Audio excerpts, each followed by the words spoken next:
Imana y'amahoro ishimwe cyane, izina ry'Uwiteka nirihabwe icyubahiro. Ndagusuhuje nkwifurije amahoro y'Imana. Uyu ni Profete Emma ugusuhuza mu izina rya Yesu Kristo. Aya ni amasengesho y'iminsi 21 turimo, n'amasengesho yo gusenya ibicaniro n'imbaraga z'abadayimoni ziboshye ubuzima bw'abantu benshi zibabuza kugera ku mugisha wabo. Turimo turasenya ibicaniro, hari ibintu birimo birasenyuka, kandi mbonye abantu barimo bashima Imana ko hari ibintu biri gukoreka, kuko tugeze ku munsi wa 4 ariko already hari abatangiye gushima Imana. Imana yatangiye gukorera ibikomeye, Imana yatangiye gukingurira imiryango, abantu benshi barimo barabohoka. Ari umuntu wari umaze igihe kinini arwaye umutwe udakira, ariko uyu munsi ibimenyetso biragaragaza yuko amaze iminsi biraryama agasinzira, kandi uwo mutwe ntabwo awumva. Rero ni ibintu bigaragaza ko Imana irimo irakora, n'ibindi zabikora. Hari abatangiye kubona ibimenyetso by'uko mu kazi kabo bigiye gutangira kugenda neza. Akenshi rega buriya Imana iba yaradusezeranyije umugisha, ahubwo hari igituma tutabasha kuwubona. Nta kindi usabwa rero, urafata izo nimero ziri kuri screen yawe, unyandikire kuri WhatsApp, umbwire uti Profete Emma, nshaka dusengane, hari ibintu nshaka ko dusengana. Akenshi iyo dusenganye, turimo dusengana mu masengesho yo gusenya ibicaniro, hari byinshi Imana ihishura, hari byinshi Imana ihishura ku buzima bw'umuntu, hari byinshi Imana ihishura ugasanga urabohotse, ugasanga ubonye ukuboko kwiza kw'Imana. Rero fata iyo nimero uri bubone kuri screen yawe, unyandikire umbwire ngo Profete ndashaka dusengana Imana. Imana y'amahoro itugirire neza. Uyu munsi ndashaka tuganire, turacyakomeje ku mwuka wa karande, ariko umwuka wa karande uyu munsi turaganira ku mbaraga y'abarozi. Buriya abarozi nabo bakubiye muri karande, kuko uzasanga hari karande yuko mu muryango hari abantu babaroga, ugasanga mu muryango w'iwanyu bari bafite umurozi ubagendaho, uwo murozi arabakurikirana, nawe aho ugiye guturura hamusanga, aho ugiye kujya ukahamusanga. Mbega hari abantu bagira karande zo gukurikiranwa n'abarozi. Ahantu hose ugiye, naho waba ntacyo batwaye bakakuroga, ahantu hose ugeze ugasanga neza neza. Buriya mu mikorere y'abarozi nta muntu buriya uzabasha kukuroga atakuzi. Nta muntu ushobora kukuroga atakuzi cyangwa atagufiteho amakuru. Buriya kenshi abarozi bakunda gukorana n'imbaraga z'abapfuye, cyane cyane abangaba bagaruka ari imizimu baba bazerera. Buriya hari umuntu ushobora gupfa, yamara gupfa akagaruka ari umuzimu, noneho abarozi bamwifashisha uyu muzimu akaba ari wowe wabasha gutanga konegisiyo yawe, cyangwa se akaba yabasha gutanga amakuru yawe. Kuko buriya umuntu ukuroga ntashobora kukuroga atakuzi. Umuntu ukuroga ntashobora kukuroga atarigeze abona password y'akantu gatoya ashobora guheraho. Rero hari abantu batanga amakuru mu muryango w'iwanyu, hari abantu batanga amakuru bari inshuti zawe, birashoboka ko batanga amakuru barapfuye, biranashoboka ko batanga amakuru ari bazima. Ikindi, uyu munsi ushobora kwimuka ukavuga ngo mvuye kuri aka gasozi ngiye ku kandi mpunze umurozi.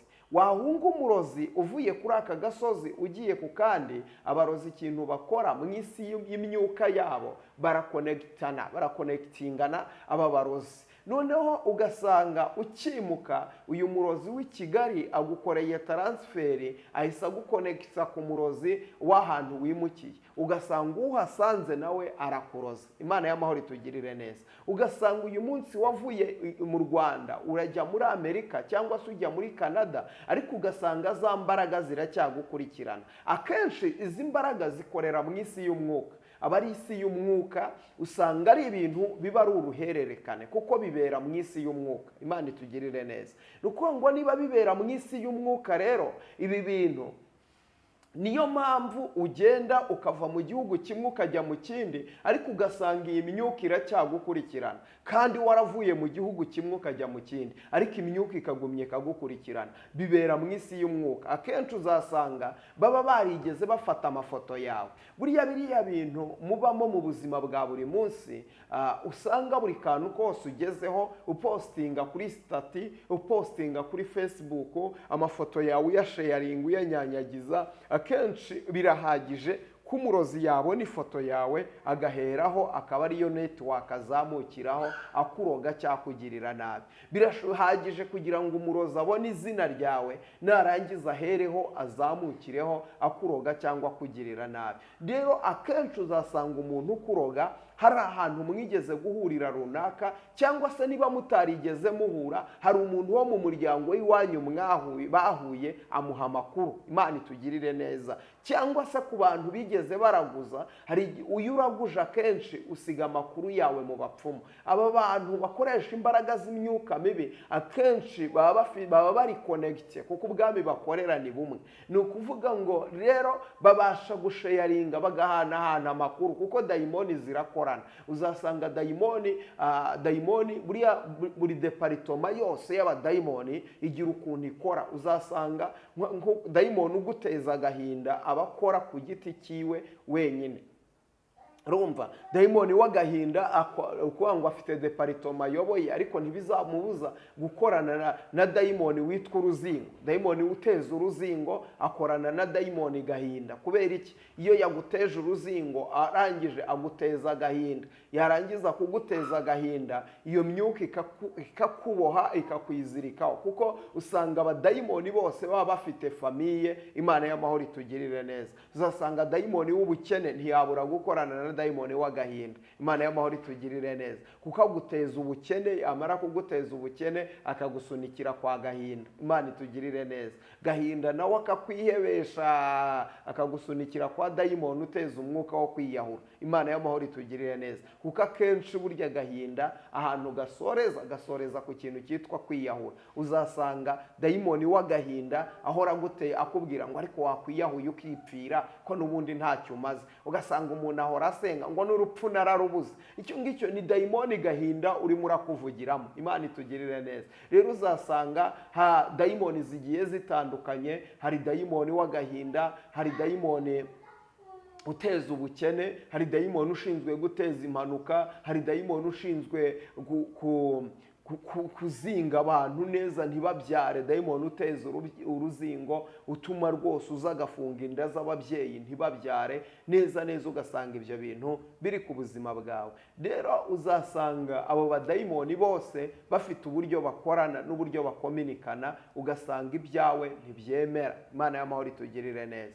Uzasanga mu isi mu buzima busanzwe abadayimoni hari uburyo bakora, hari imyuka abadayimoni bakoresha. Ukazasanga ku buzima bwawe ugasanga baraza iwawe barinjira, bamara kwinjira ugasanga hari ibintu bakora ku buzima bwawe. Uzasanga rimwe na rimwe udayimoni uryama, wabyuka mu gitondo ugasanga abadayimoni bakogosha umusatsi. Ni ukuvuga ngo abadayimoni bakogosha umusatsi, wararyamye. Hari abantu bajya bapfuka umusatsi, ugasanga dayimoni zikogosha umusatsi. Ukabyuka ukaryama umusatsi wawe uriho, ariko wabyuka ugasanga umusatsi wavuyeho. Abadayimoni baba bakogosha. Imana y'amahoro itugirire neza. Ejo navuze ku bantu baryama bakagira ibintu by'indasago. Nabonye mesaje nyinshi cyane z'abantu bagiye banyandikira bambwira bati ibyo bintu bitubaho. Ugasanga uraryamye nta gikomere wari ufite, ariko wabyuka ugasanga ufite igikomere. Mureke mbabwire, ninjya nicara ahangaha nkababwira imikorere y'imbaraga z'umwijima,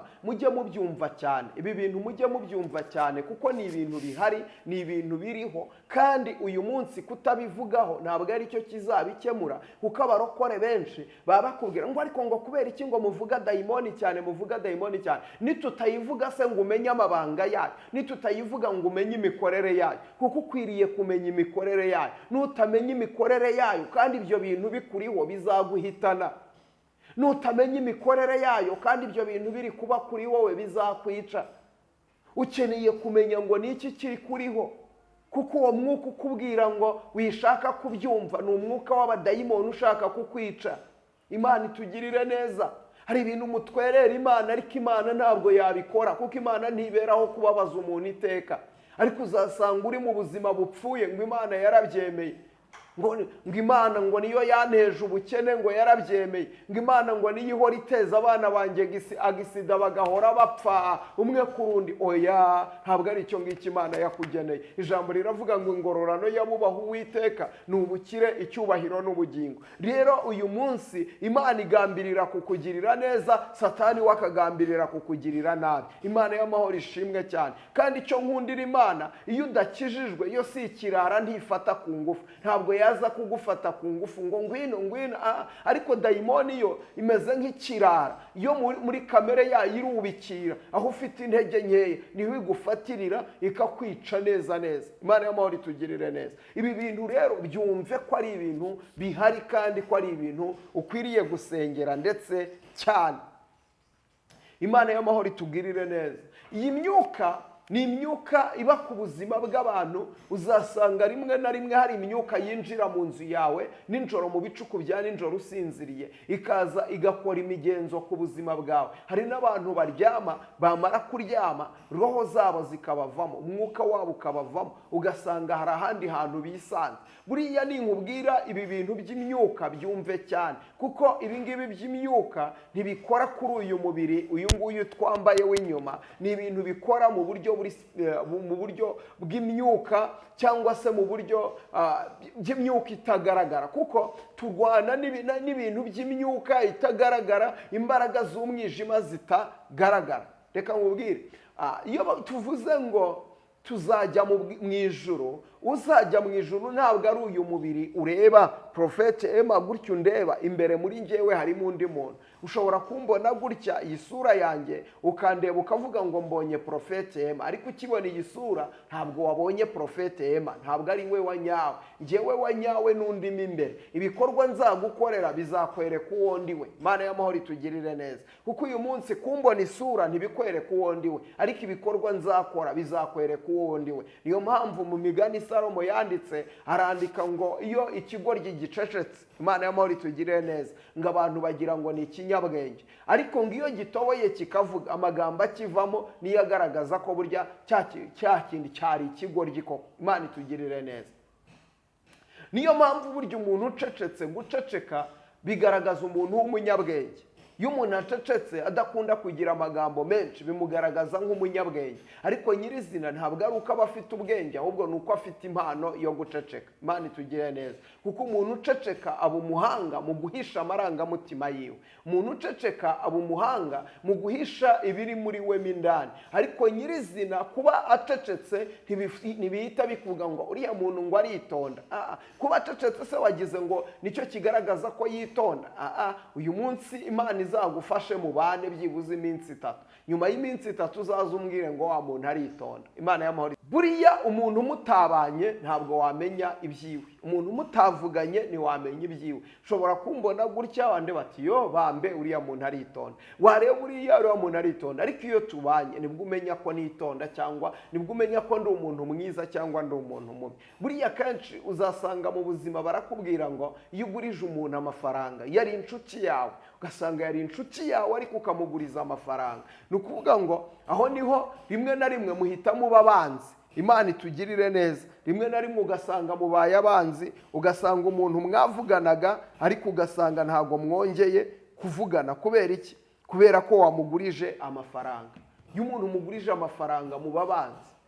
Bityo arayabura, yayabura kandi nawe uyakeneye agatangira kukwihisha, wamuhamagara ntakwitabe kuko ntabwo afite uburyo bwo kugira. Rero uwo muntu w'imbere niwe wanyawe, ubundi uwo niwe uzabona Imana, uwo niwe Imana yaremye. Uwo rero ni nawe Satani ashaka, niwe Satani ahiga. Niyo mpamvu ibi ngibi tuvuga ni ibibera mu isi y'umwuka. Wowe ubwawe utapfa kwisobanukira, utapfa kumenya, ntabwo wabimenya kuko bibera mu isi y'umwuka. Ni nayo mpamvu nuzajya wumva ibi ngibi, jya wumva ino video uyirangize. Jya wumva ino video uyirangize, kuko ni ibintu bibera mu isi y'umwuka. Ibi bintu ni ibintu bibera ahantu, kuko ukeneye kubimenya. Abantu benshi ijambo ry'Imana rivuga ngo ubwoko bwanjye burarimbutse, burapfuye buzize kutamenya. Ntibwishwe no kudakizwa, ntibwishwe n'ikindi kintu, bupfuye buzize kutamenya. Kutamenya byisha abantu benshi. Kutamenya abantu benshi barabizize. Ubwoko bwanjye burarimbutse buzize kutamenya. Hari ibintu bikuriho byakubayeho akarande, ariko nyamara byakakuvuyeho, ariko ntuzi uburyo byakuvaho. Imana y'amahoro itugirire neza. Byakavuye kuri wowe ariko ntuzi uburyo byakuvaho. Rero ndi mu bihe byo gusengana n'abantu kugira ngo Imana ibabohore, ibagirire neza. Rero nari nyirimo mvuga ngo abarozi ushobora kuba abarozi, ushobora kubagira nanone ari karande. Buriya hari abantu imyuka y'abapfuye ishobora gukorana n'abarozi bakagukonekitinga ku bantu bakuroga. Imana itugirire neza. Imyuka y'abapfuye rero, hari umwuka uba ugenda ku buzima bw'umuntu, hari umwuka uba uri ku buzima bwawe uko ugendaho. Abarozi ntabwo bapfa kukuroga gutyo gusa, abarozi ntabwo bapfa kuza ku buzima bwawe gutyo gusa. Haba hari ikintu cyiza kuri wowe kibasunika, kandi muba mwarabanye, muba mwarasangiye, muba mwaragendanye. Hari akantu gatoya baheraho, nta makuru, nta bimenyetso, ntabwo umurozi azakuroga. Utazi ibyawe ntabwo ashobora kuza iwawe. Ni nayo mpamvu n'umujura buriya kugira ngo aze kukwiba mu nzu, ni uko uba warigeze umukingurira umunsi umwe. Byanze bikunze nta mujura ushobora kujya kwiba ahantu atazi, nta mujura ushobora kujya kwiba ahantu adafite amakuru. Ni ukuvuga ngo umujura aza kwiba ahantu afite amakuru.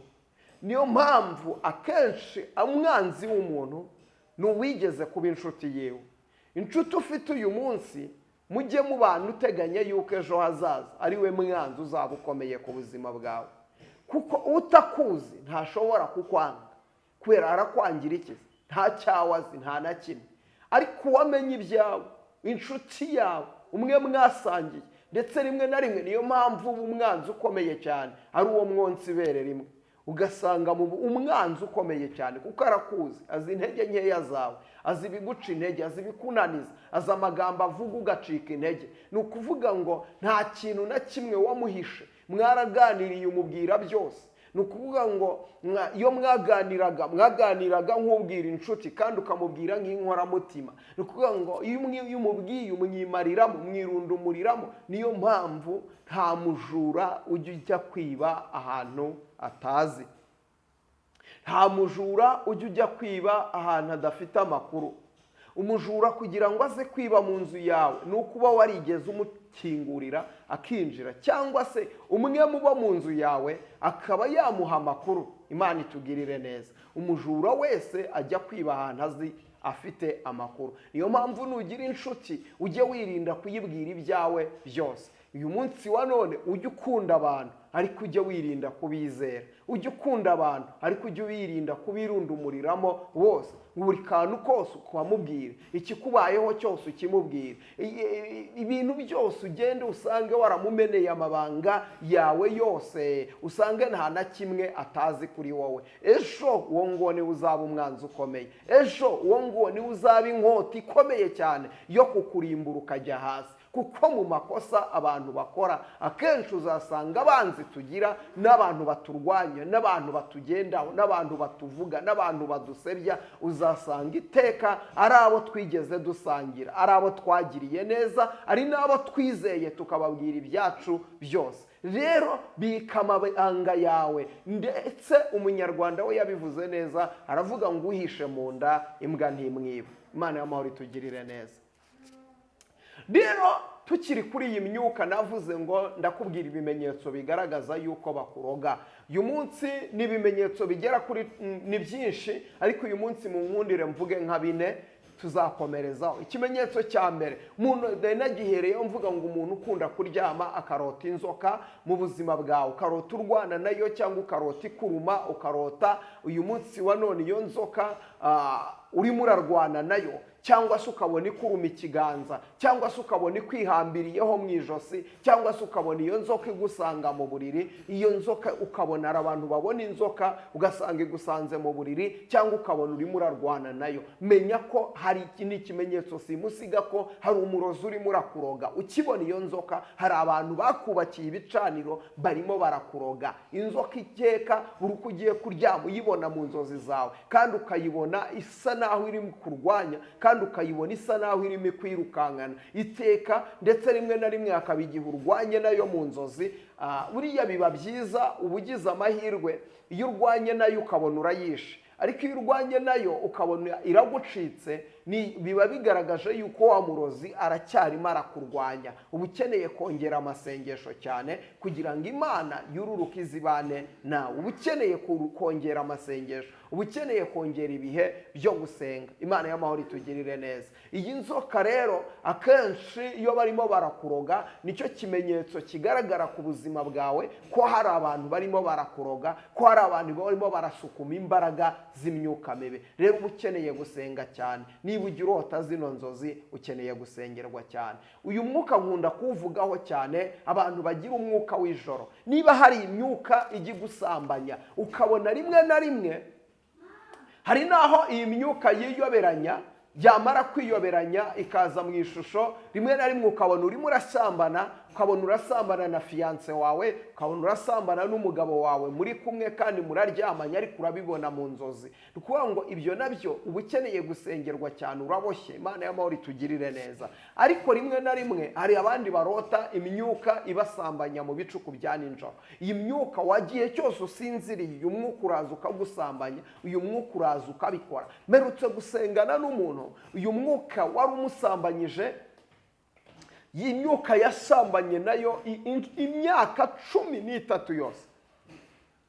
y'imyaka 13, kandi iyi myuka yamufashe akirimo yiga muri segonderi. ubwo yari ari muri boarding, nibwo umwuka wamufashe uturutse ku mwana bararanaga ku gitanda kimwe. Imana y'amahoro itugirire neza. kugira ngo niwe wohezanye iyo myuka ayimushyiramo. Imana y'amahoro itugirire neza. kuva icyo gihe yatangiye kuhura n'uwo mwuka, yatangiye kugendana n'uwo mwuka, umubaho akaramata. uyu mwuka uramwokama, uyu mwuka umusenyera urugo. yubatse ingo zigera kuri 3 zose zisenyuka, agera aho ngaho abona biranze. Imana itugirire neza. ikintu kiba kuri iyi myuka, irafuha. iyo uyu mwuka ukuriho, akenshi usanga ntabwo wakubaka, ntabwo wagira fiyanse ngo mugumane, kubera yuko iyi myuka iramwirukana. iyi myuka nayo irafuha, ibishaka kukwigarurira we wenyine. iyi myuka ijyana n'abantu babaswe n'ikintu cy'umwuka wo kwikinisha. ugasanga umuntu arikinisha. buriya iyo wikinisha akenshi uba ubona kuri wenyine, ariko burya akenshi uba uri gusambana n'abadayimoni.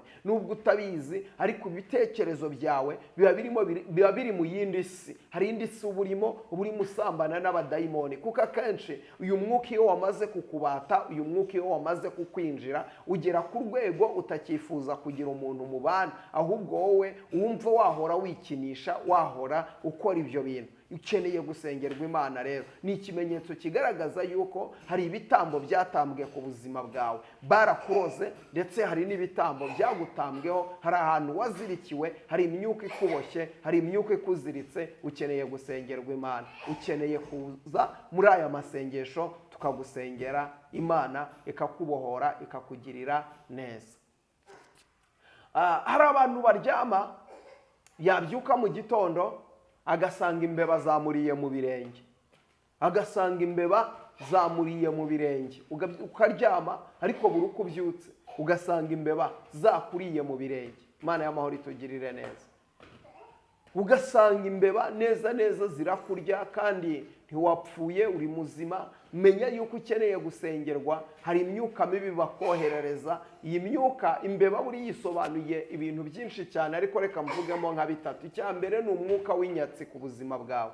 ni umwuka w'inyatsi ku buzima bwawe. uyu mwuka uba ukuriho ni umwuka w'inyatsi uba uri kuri wowe. icya kabiri ni umwuka w'igisuzuguriro. Imana y'amahoro itugirire neza. ni umwuka w'igisuzuguriro. ariko uzi kuryama, wabyuka ugasanga imbeba zakuriye, uri muzima, uhumeka, utarapfuye.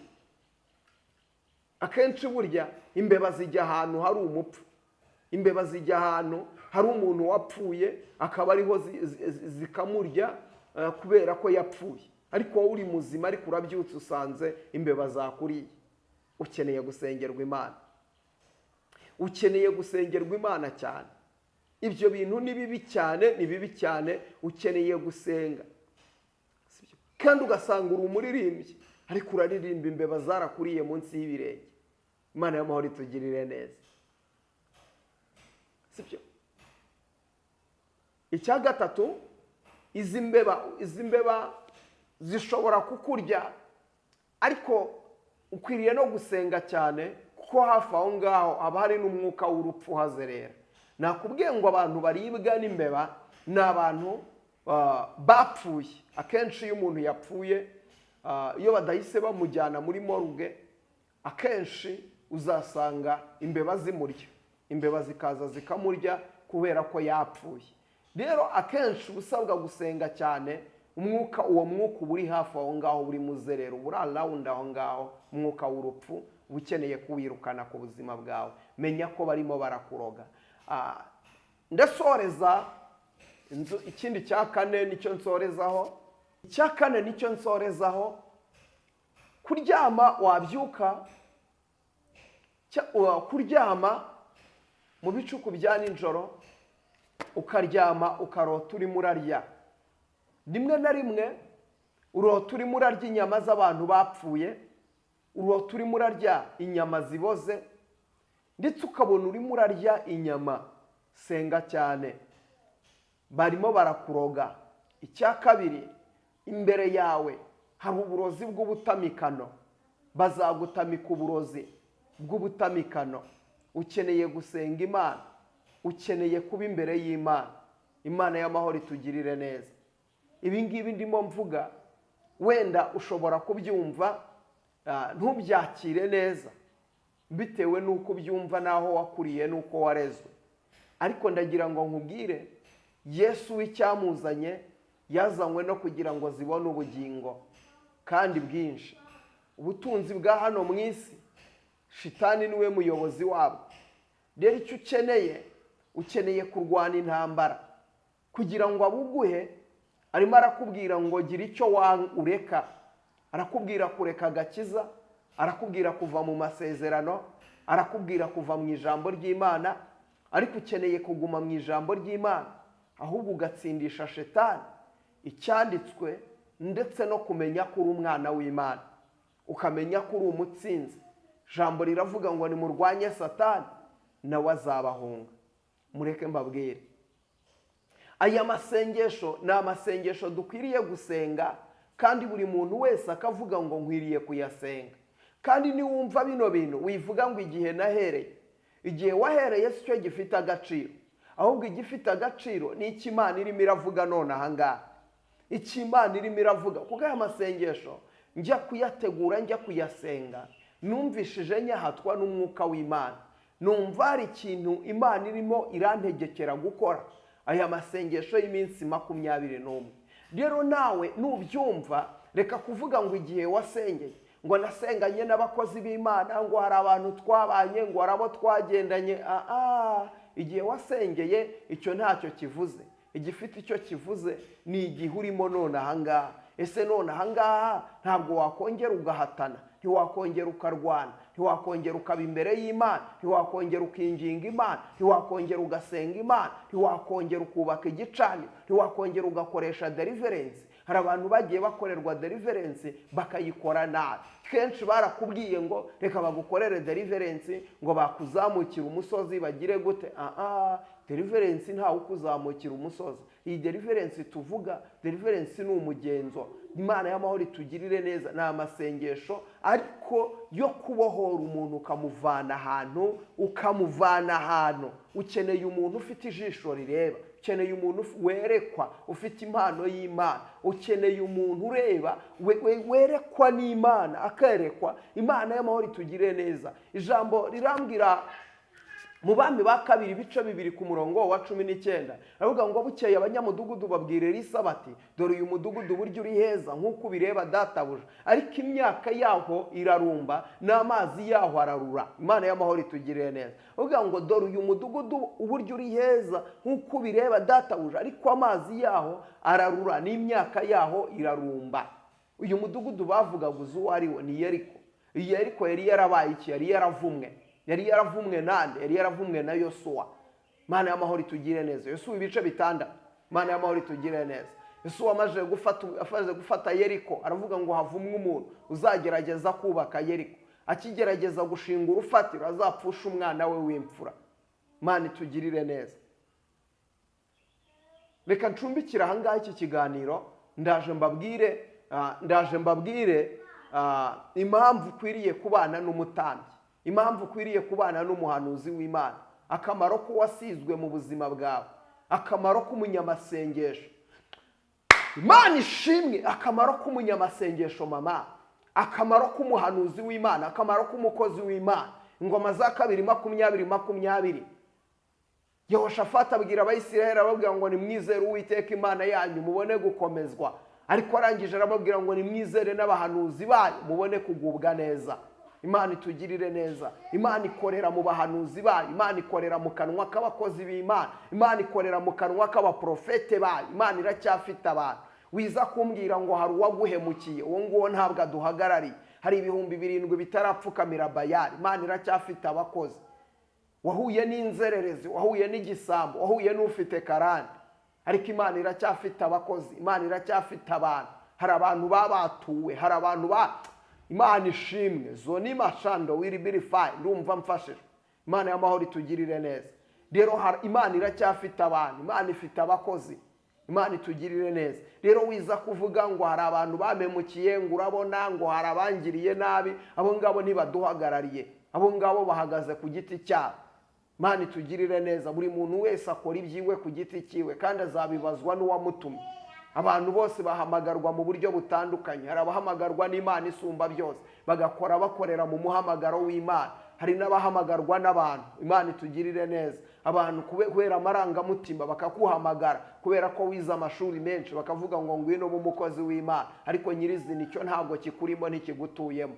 Hari n'abahamagarwa n'imizimu y'iwabo, bagahamagarwa n'imizimu, bagahamagarwa na dayimoni, ugasanga bahamagawe na shitani. Shitani akabangaje, bakaza kuba aba agent ba shitani hano mu murimo w'Imana. Ugasanga araririmba ariko ni umu agent, ugasanga akora umurimo ariko ni umu agent. Imana itugirire neza.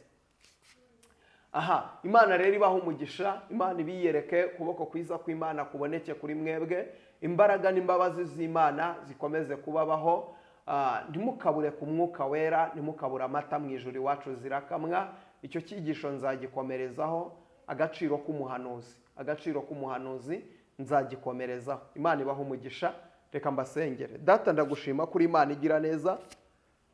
Nsengeye aba bantu baha umugisha, bagirire neza. Aba baboshye ubabohore, kandi aya masengesho ukomeze kuyadufashirizamo, twambike imbaraga kandi utubere umurengezi. Urakoze, ni mu izina ryo ryera Yesu Kristo, amen.